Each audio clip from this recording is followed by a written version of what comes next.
Ethan Cole pulled his rusted Ford pickup into the far corner of the underground parking lot beneath Halberton Industries headquarters in downtown Chicago. The security lights overhead flickered like they were deciding whether to stay alive for another minute, casting dull streaks across the hood. He sat there for a moment, breathing through the tightness in his chest. The winter wind had followed him in through the vents, and his knuckles were still frozen around the steering wheel. He glanced at the passenger seat where his battered red toolbox sat. It had been with him for 15 years, across jobs, states, even hospital stays. The latch still held, though one corner had dented inward after some forklift accident he never talked about. It was the only thing in his life that hadn't left him. He lifted the box and squinted at the faded stickers and scratches across its top. One small corner of its lid still had a torn vinyl patch someone else might not notice right away. Beneath it, barely visible unless the light hit just right, was the white and cobalt blue emblem of Halberton Industries. He hadn't meant for anyone to see it. He locked the truck, pulled up the collar of his jacket, and headed for the freight entrance. He worked maintenance on contract. No benefits, no paid time off. No one remembering his name except the supervisor, who always confused him with a guy named Eli. But the pay was steady enough to keep food on the table for his 9-year-old daughter, Mia, and the landlord off his back. As the freight elevator groaned upward, he checked the time. 5:27 a.m. He was early as always. He didn't do late. Late meant being noticed. Halberton Industries was a fortress of glass and ambition, 50 stories of polished surfaces and cold intentions. Out-of-towners thought it was just another tech conglomerate. Insiders whispered it was run more like a shadow government than a corporation. No one ever saw the CEO except through screens or staged events. His name was Damian Halberton, and some employees joked he didn't exist at all. Ethan didn't care who signed the checks. He just fixed things and disappeared before people with suits showed up.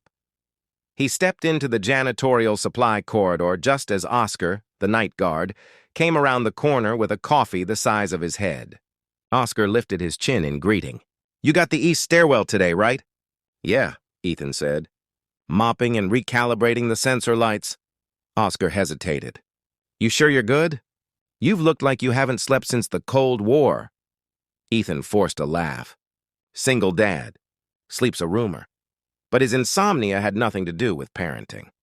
Last week, someone left a plain, unmarked envelope jammed halfway under his apartment door. Inside was a note, typed in all caps. "We know what you did. Do not speak. Do not run. You'll be contacted." He burned the note in the kitchen sink and said nothing to Mia. By 6 a.m., the building was starting to hum with early arrivals, tapping key cards and clicking across marble floors. Ethan knelt in the east stairwell with his toolbox open, replacing a motion sensor panel. The internal gears were worn, wires frayed. Halberton tech wasn't supposed to break this easily. As he rummaged through the compartments, a clipped voice echoed up the stairwell. "Excuse me, hey, you there?" Ethan stiffened. He turned slowly. A tall man in a charcoal coat stood 2 steps up, eyes sharp as broken glass. He had the look of someone who'd never had to fix anything in his life. His gaze flicked from Ethan's hands to the open toolbox. Then it locked there. "Where did you get that?" the man asked. Ethan blinked. "The sensor?" "I checked it out from—" "No," the man said, stepping down closer. "The toolbox." "That logo—" Ethan's heartbeat stumbled. The torn patch must have shifted or peeled back. "I don't know what you're talking about," Ethan lied, snapping the lid shut. The man's voice hardened. "Why is my company's logo on your toolbox?" Something in the way he said my company made Ethan's stomach drop. Damian Halberton. The invisible CEO had appeared in a stairwell at dawn. Ethan's mind scrambled for a script he didn't have. I found it years ago at a reclamation yard. Probably tossed out. I covered the logo up. Didn't think it mattered." Damian's expression didn't move. His eyes studied Ethan like he was a file pulled from a restricted archive. Every piece of equipment with that mark was either custom issued or decommissioned and destroyed. That model of Toolbox was from an internal engineering unit that no longer exists. There are no duplicates. Ethan swallowed. Then maybe someone— Don't. Damien raised a hand. Don't insult me. Behind Damien, two figures in plain suits appeared at the top of the stairwell, pausing like they'd rehearsed this entrance. Ethan didn't know if they were security or something else entirely. Damien knelt beside the toolbox, ignoring the dust on his coat. He rubbed his thumb across the edge of the peeled sticker, revealing more of the emblem. Unit 47B, he murmured. What are the odds? Ethan's pulse was a fist punching his chest. Look, I don't want trouble. I'm just doing my job. Damien stood. No, not anymore.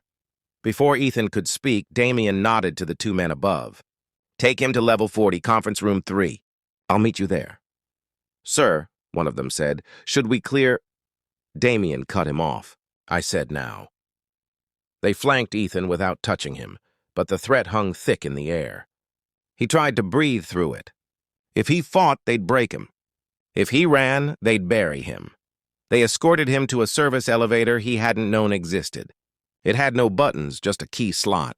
One of them inserted a card, and the doors shut with a silence that felt engineered. As they ascended, Ethan clutched the toolbox like a shield. His thoughts were loud with names he'd buried, rooms without windows, promises signed in blood or silence. When the doors opened, the air changed. Level 40 wasn't like the rest of the building. The lighting was dimmer, the walls darker, the silence deeper. No footsteps. No chatter. Just that sterile, suffocating stillness. Conference room 3 was a glass box overlooking the city skyline.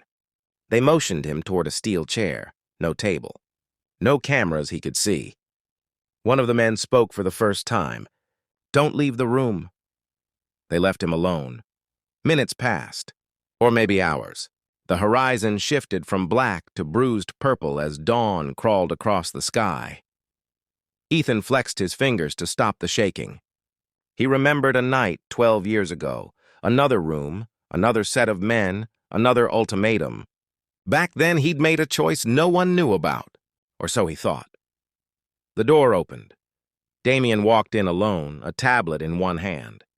He closed the door and stood with his back to it, studying Ethan like a scientist approaching a volatile specimen. You've kept it in good condition, Damien said calmly. Not many would bother. Ethan's voice came out rough. What do you want from me? That depends on how honest you are. I don't care about your side jobs or your employment file. I care about how a piece of restricted equipment tied to a sealed internal project ended up with a contract laborer from Cicero. Ethan held his breath. Cicero? How did he know that? Damien stepped closer. Our records show Unit 47B was disbanded after a fire killed 3 employees and destroyed their lab. The official report classified it as an accident. I wrote that report myself, but that toolbox was assigned to only one engineer who survived. Ethan shut his eyes. Damien's voice was low. Ethan Cole, former junior engineer, specialist in prototype assembly and systems diagnostics.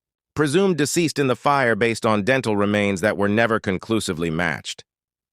Ethan's hands tightened around the handle. I didn't survive. That man died. Whoever you're talking to right now is someone else. Damien's gaze sharpened. Then explain the box. Ethan looked at the floor. His voice thinned. There were children in that lab. You know that? Damien's silence said everything. They were testing memory sequencing interfaces, the kind they swore they shelved years earlier. The fire wasn't an accident. You ordered a purge. Damien's jaw flexed, barely visible. Careful. I tried to pull a kid out, Ethan went on, the words breaking loose after years of restraint.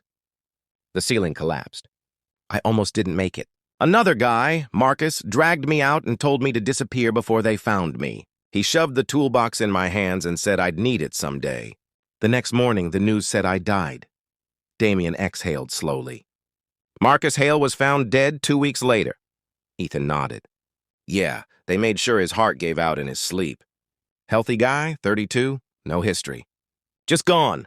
Silence rippled across the room.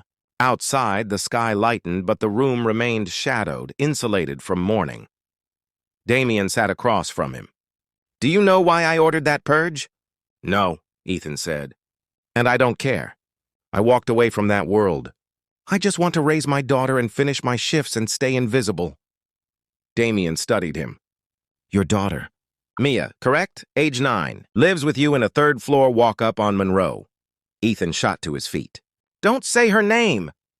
Damien didn't flinch. "Then don't lie to me." Ethan's breath rattled. "If you want me dead, do it. But you stay away from her."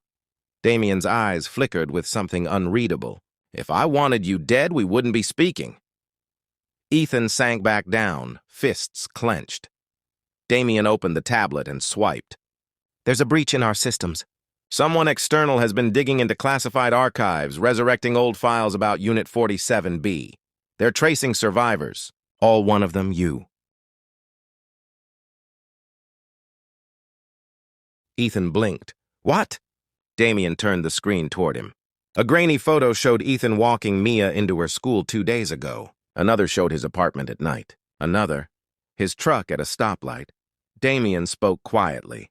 "Whoever's watching you thinks you're the key to shutting us down or exposing something they want buried forever." Ethan shook his head. "I don't know anything anymore."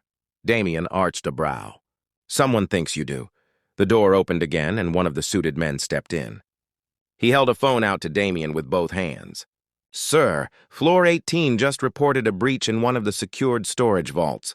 They found a message on the wall." "What message?" Damien asked. The man hesitated. "It says, 'The engineer lives.'" Ethan felt the blood drain from his face. Damien's expression barely altered, but something shifted behind his eyes. "They're not bluffing." The man in the suit added, "There's more.